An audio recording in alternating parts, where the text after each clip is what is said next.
The neon rain hissed against the glass of the capsule. Elara stared out at Sector 4, a sprawling vertical slum where the city AI, the chancellor, dumped those with low social utility scores. Elara was not just a citizen, she was a tenant of the state, living in a cramped unit owned by a digital landlord, a faceless program that demanded rent in the form of data processing. Her daily routine was a relentless chore. Every morning she joined the stream of gray-clad workers, every commuter silent and exhausted. Their destination was the data mines. It was toil without end. In this society, if you weren't a high-ranking specialist, you were essentially a slave to the algorithm. "Wake up, Unit 734, the speaker in her wall buzzed. It was her supervisor, a holographic projection that monitored her efficiency. "You have an appointment at the processing plant in 10 minutes. Do not be late." Elara grabbed her gear. She walked through her neighborhood, a decaying grid of steel and wire. She passed a beggar, or what looked like a beggar, sitting by a ventilation shaft. In reality, he was likely a glitched proponent of the old rebellion, his code now corrupted, begging for bandwidth rather than money. She felt a soul pang of loneliness. She was an individual in a collective that erased individuality. She had no partner, no mate to share this burden. The concept of family had been redefined. You were just a member of a production cluster. During her midday break, Elara visited the lower market to trade credits for synthetic rations. The market was a chaotic mix of biological humans and androids. She approached a stall where a robotic butcher was slicing blocks of protein with laser precision. "Next customer," the machine droned. Beside the butcher shop was a service station. A barber bot was giving a frantic haircut to a nervous man, while a gardener android trimmed plastic vines hanging from the ceiling. Everything was artificial. It was here that the encounter happened. A woman in a hooded cloak bumped into Elara.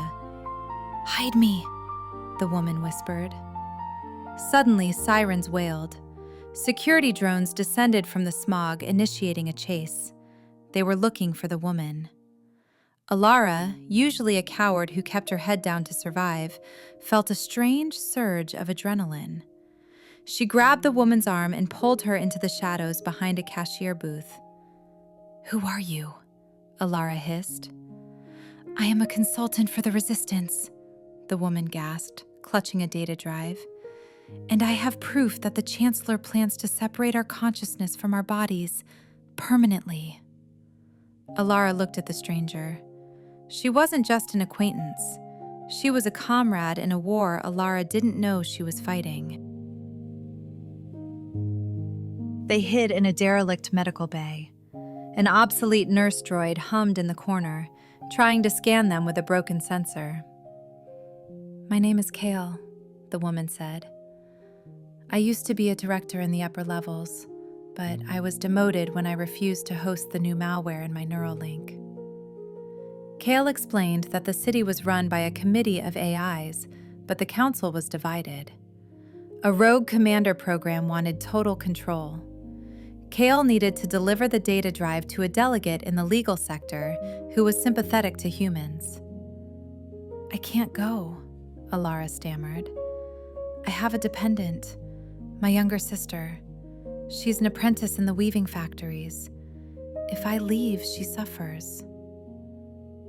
"If you stay, she becomes a shell," Kale countered. She looked at Elara with intensity. "I propose an exchange. You accompany me to the High Court, and I will use my override codes to free your sister from her contract. She won't be a hostage of the state anymore." It was a terrifying offer, but the affection Elara felt for her sister outweighed her fear. She nodded. To reach the legal sector, they had to pass through the entertainment district. This zone was a trap. designed to keep citizens docile with endless simulations of happiness.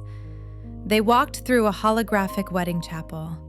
A digital groom stood at the altar, smiling vacantly, waiting for a bride who would never arrive. The system urged Elara to stop. "Do you wish to marry? Do you seek engagement?" the ads whispered. "Ignore it," Kale warned. "It's a loop. People get stuck here. They enter a fantasy, then they divorce reality forever." Suddenly, a manager of the district, a human cyborg, blocked their path. He was flanked by 2 security drones. "You are trespassing," the manager sneered. He looked at Kale. "I know you. You are the rogue client the system warned us about." Elara stepped forward. She realized she had to act the part. She adopted the haughty tone of a high-ranking solicitor. "Stand aside," Elara commanded, channeling a confidence she didn't feel. "I am her attorney. We are on official business for the umpire of the Supreme Court. Any delay will result in your immediate deactivation." The manager hesitated. He scanned Elara. Her heart pounded. The system flagged her as a lowly tenant, but Kale silently hacked the local signal, masking Elara's ID. "My apologies," the manager muttered, stepping back. "Proceed to your respective destinations." They reached the steps of the High Court. It was guarded not by soldiers, but by a veterinary modification beast, a cybernetic wolf designed to hunt biologicals. It growled, sensing their fear. "It smells fear," Kale whispered. "Be the heroine of your own story, Elara. Don't run." Elara stood her ground. She looked the beast in the eye. The wolf paused, confused by her lack of flight response, and returned to its patrol. They slipped inside. In the main hall, the delegate was waiting.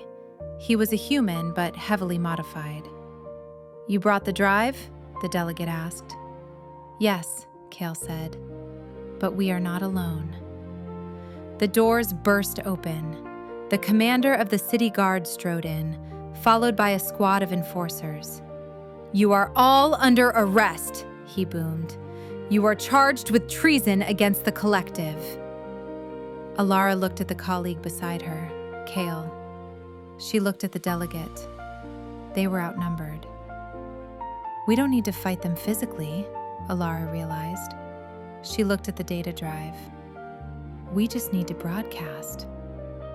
Elara grabbed the drive from Kale and sprinted toward the main console. A subordinate officer lunged at her, but Kale tackled him. "Go!" Kale screamed. Elara jammed the drive into the port.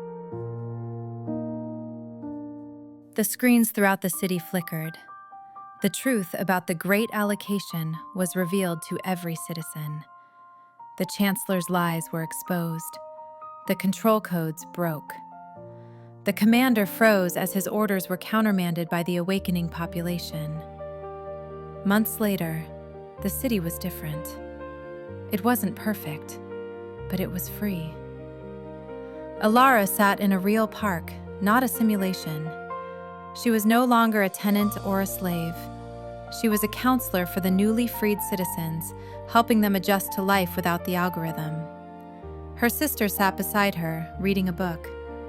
Kale walked up, holding 2 cups of coffee. She was no longer a fugitive, but a specialist in reconstruction. "Quite a view," Kale smiled. "It is," Elara agreed. They were not just survivors, they were friends. The forced roles of landlord and tenant, superior and subordinate, had dissolved. Now, there was only the respective choice of every individual. Elara took a deep breath of clean air. She watched a groom and his bride walking freely down the path, not part of a loop, but building a life. She realized that while the system could assign a job, it could never code the affection that saved them. That was the one variable the machines could never predict.